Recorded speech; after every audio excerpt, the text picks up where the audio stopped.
종려주일입니다. 우리 주님께서 예루살렘에 입성하신 그날을 기념하면서 우리가 예배를 드리고 있습니다.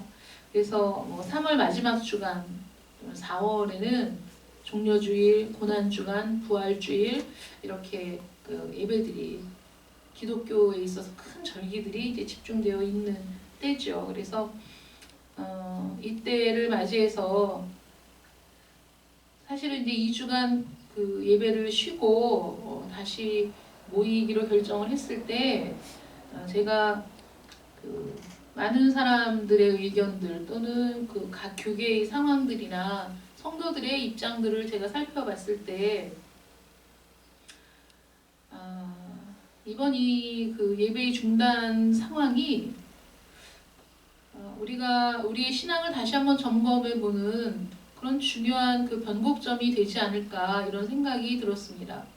우리 교회는 정부의 강력한 권고에 따라서 2주간 특별히 집중해서 우리가 사회적 거리두기를 실천하고 집회를 금지하고 이렇게 정부의 정책에 따라주기를 간곡하게 권고하는 것에 대해서 따르기로 결정을 하고 2주간 모든 집회를 이제 쉬었습니다. 많은 교회들이 온라인 예배를 드릴 수 있는 교회도 있지만 그럴 수 없는 교회들이 더 많은 상황 속에서 예배를 강행하는 교회도 있고 쉬는 교회도 있고 여러 가지 모습들이 나타나면서 갈등도 불거지고 있었는데 제가 이제 하나님께서 저에게 보내는 이제 사인들이 인생에 있어서 이렇게 여러 차례 사인들이 있었는데 그 하나님의 경고, 하나님의 책망이 있을 때 오는 그런 사인들이 오기 시작했어요. 그래서 예배를 드려야 되겠다 이렇게 생각을 하고 이제 그 교계의 동향들을 이렇게 살펴보는데 제가 깜짝 놀란 건 이런 거예요. 그 많은 교회들이 이제 2주간 예배를 하지 않은 교회들이 굉장히 많이 있었는데 종려주일이 다가오고 부활주일이 다가오고 이러면서 얼마나 많은 목회자들이 고민이 많았겠습니까? 그래서 그 이번 주에 예배를 오프라인 예배를 강행하는 교회들이 이제 많이 늘어난 거예요. 2주간 잠잠하다가. 근데 거기에 대한 성도들의 반응이 어떠냐면 우리 교회는 이번 주에 예배를 드린대요. 저는 무서워 죽겠어요. 안 가고 싶어요. 막 이렇게 이제 고민을 올렸는데 그 밑에 그런 교회는 나가지 마세요. 이런 댓글들.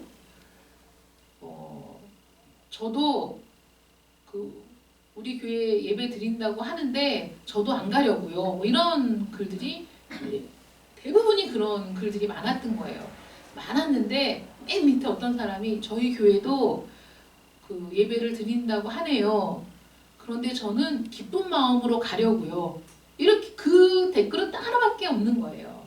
그러니까 거기는 이제 크리스천들만 이제 모이는 그런 커뮤니티이기 때문에 제가 이렇게 들어가서 이렇게 자주 보게 되는데 제가 놀란 건 이거예요.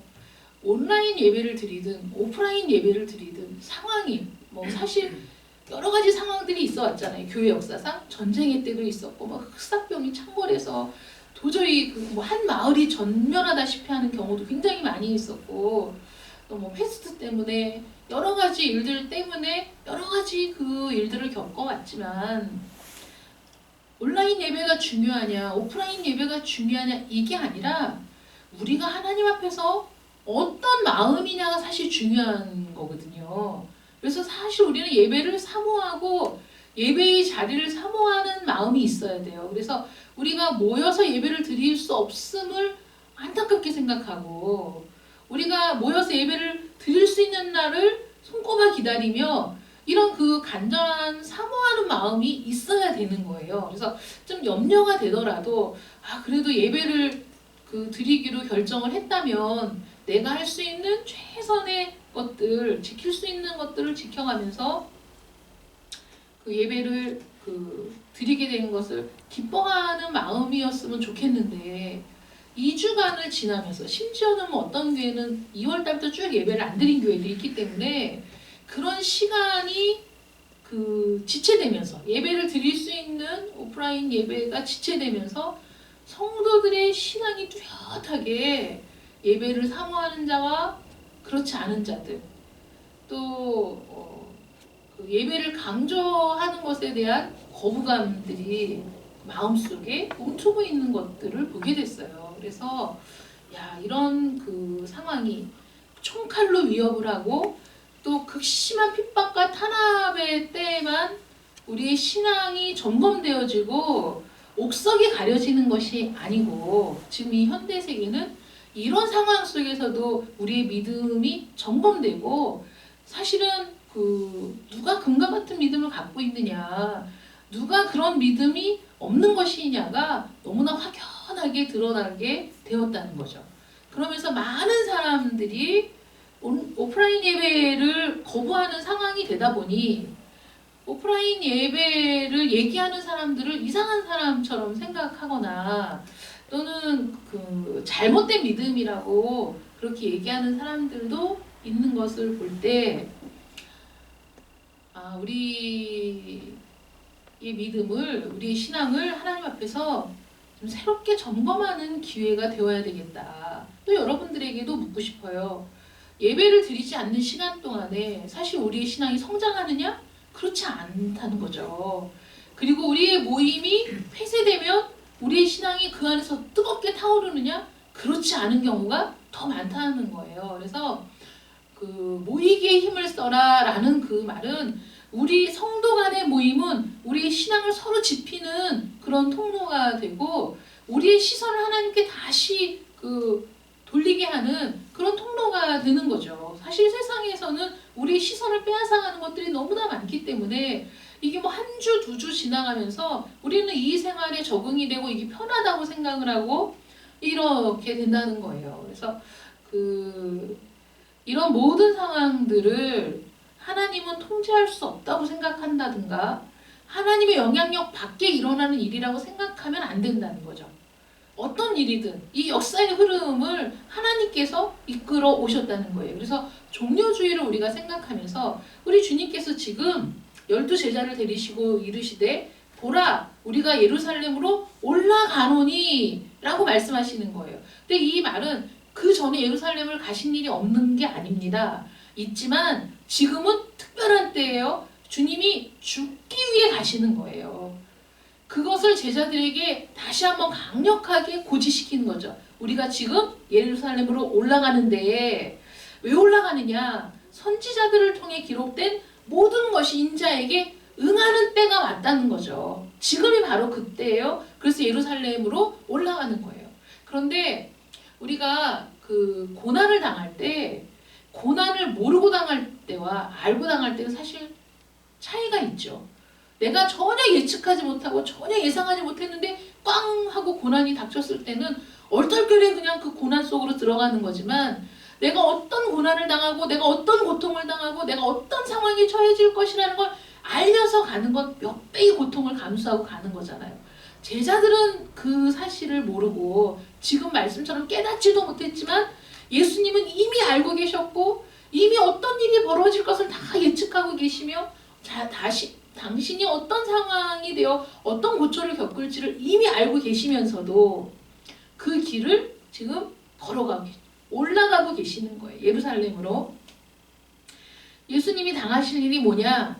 인자가 이방인들에게 넘겨져서 희롱을 당하고 능욕을 당하고 침뱉음을 당하고 채찍질을 당하고, 그래서 결국은 죽게 될 것이라는 것이죠.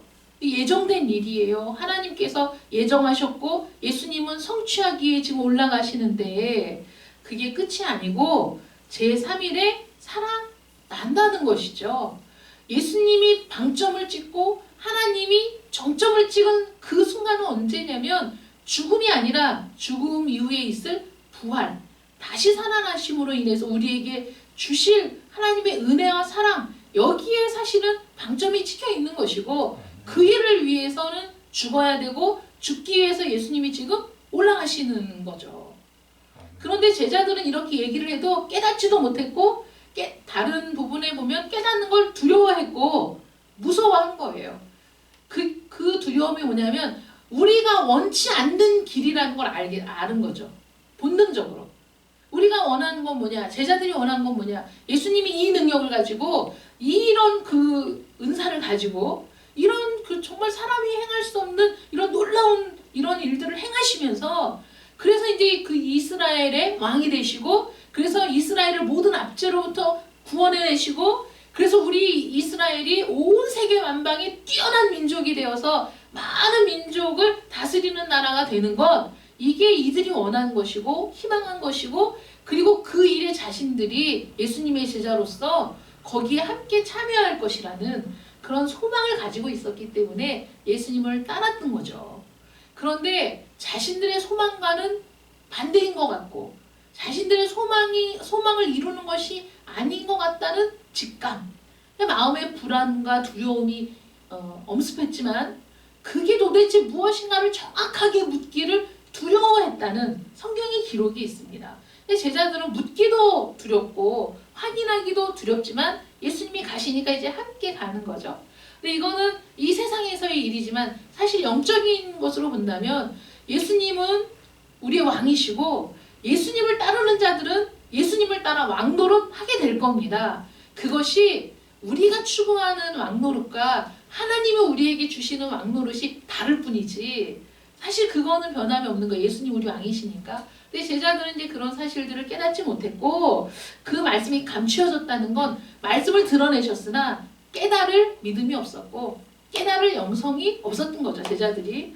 그래서 예수님께서 이제 예루살렘으로 가시는데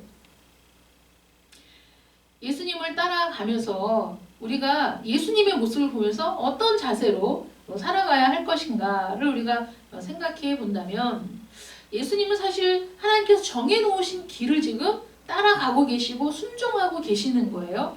그래서 그 하나님이 정해놓으신 길을 순종하기 위해서 이 땅에 오셔서 예수님은 한 번도 하나님께 반론을 제기하거나 그것이 억울하다거나 이런 표현을 하신 적이 한 번도 없어요. 바로 지금이 그때다 올라가야겠다 라고 그 기쁘게 순종하는 마음으로 이제 그 길을 가시는 거죠. 제자들이 깨닫지 못했지만 예수님이 말씀하신 이유는 이런 모든 일들이 나중에 성령을 받으면 깨닫게 될 거예요. 이런 대화를 나누었던 거, 예수님이 하신 말씀의 의미가 무엇인지, 왜 이때 이런 말씀을 하셨는지를 깨달을 날이 올 것이기 때문에 예수님은 깨닫지 못하는 제자들에게도 이렇게 지금 말씀을 하고 계시는 거예요. 이 말씀을 보면서 십자가에 죽기 위해 예루살렘으로 가시는 예수님을 보면서 우리가 무엇을 느낄 수 있느냐? 내가 죄인이구나. 이걸 깨달을 수 있어야 돼요. 내가 죄인이구나. 예수님이 세상 죄를 지고 예루살렘으로 가십니다. 죄를 짊어지고 예루살렘으로 가시는 거예요. 죄가 없으신 분이 죄를 짊어지고 가시는데 누구의 죄냐? 너의 죄, 너의 죄, 너의 죄가 아니라 바로 나의 죄를 짊어지고 지금 예루살렘으로 가고 계신다. 여러분 이게 깨달아져야 예수님이 행하신 일들이 나를 위한 것이 되고 나에게 복음이 되는 거지 나와 상관이 없으면 복음이 아닌 거예요. 다른 사람에게 아무리 좋은 소식이어도 나와 아무 상관이 없어. 그게 무슨 복음이겠어요. 나에게 복음이어야 다른 사람에게도 그 복음을 전할 수 있는 거지. 나에게 그 말씀이 사랑과 은혜여야 다른 이에게도 그 사랑과 은혜를 전할 수 있는 거지. 나와 아무 상관이 없는데 무슨 의미가 있겠어요. 근데 예수님이 십자가를 지기 위해 예루살렘으로 가셨어.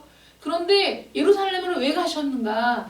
세상 죄를 지고 가는 아니 그 세상 죄 너무나 방대하고 너무나 원대한 그것까지 가기 전에 나를 위해 나의 죄를 지고 가셨다는 그런 생각을 해야 된다는 것이죠.